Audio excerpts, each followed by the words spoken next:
আজিৰ দিনত কাকোৱে বিশ্বাসত ল'ব নোৱাৰি। যিসকলে এই সিদ্ধান্তটোক মানি জীৱন কটাই আছে তেওঁলোককে সুধিব বিচাৰিছোঁ, কিয় নোৱাৰি বিশ্বাসত ল'বলৈ?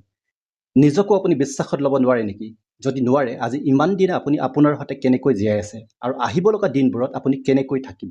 যেতিয়া জীৱনৰ লগত জড়িত কোনোবা এটা বিষয়ক লৈ আপুনি মতামত দিব লগাত পৰে, তেতিয়া আত্মনাশী বা সমাজনাশী ৰূপত তাক কেতিয়াও প্ৰকাশ নকৰিব।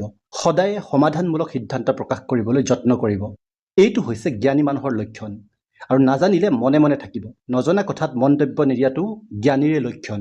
যদি আপোনাৰ জীৱনত এই বিশ্বাসক লৈ বহু বেমেজালিৰ সৃষ্টি হৈছে ইতিমধ্যে, বা বহু নহ'ব লগা পৰিস্থিতিৰ মুখামুখি হৈছে আপুনি, তেনেহ'লে ই কি ইয়াকেই মিন কৰে নেকি? এজন বা দুজন মানুহৰ বাবে পৃথিৱীৰ সকলো মানুহ জাতিটো বিশ্বাসযোগ্য নহয়? আজিলৈকে পৃথিৱীত জন্মগ্ৰহণ কৰা কোনো এজন মানুহ অন্য এজন মানুহৰ সৈতে হুবহু একে নহয় 100%। সেয়া লাগিলে দেখাতেই হওক অথবা চাৰিত্ৰিক বৈশিষ্ট্যৰ ফালৰ পৰাই আপুনি চাওক। ইমান ভিন্নতাৰ মাজত আপোনাৰ তেনে এটা মনস্থিতি কিমান গ্ৰহণযোগ্য? এবাৰ প্ৰশ্ন কৰি চাব নিজকে। যদি আজিলৈকে আপুনি কাকোৱে বিশ্বাসত ল'ব পৰা নাই, আপোনাৰ জন্মদাতা মাতৃপিতৃকে আৰম্ভ কৰি সহোদৰ, প্ৰতিবেশী আৰু বন্ধুবৰ্গক, তেনেহ'লে প্ৰথমে নিজেই নিজৰ বিশ্বাসৰ পাত্ৰ হওক। লগতে আনেও যাতে আপোনাক বিশ্বাসত ল'ব পাৰে তাৰ যোগ্য হওক। লাহে লাহে আপোনাক অনুকৰণ কৰা মানুহ ওলাব। আপোনাৰ কাষত আপোনাক বিশ্বাস কৰাৰ দৰে আপুনিও বিশ্বাসত ল'ব পৰা মানুহৰ আবিৰ্ভাৱ হ'ব ছেল্ফ ইভলিউশ্যন আৰু ছ'চিয়েল ইভলিউশ্যনৰ দ্বাৰা।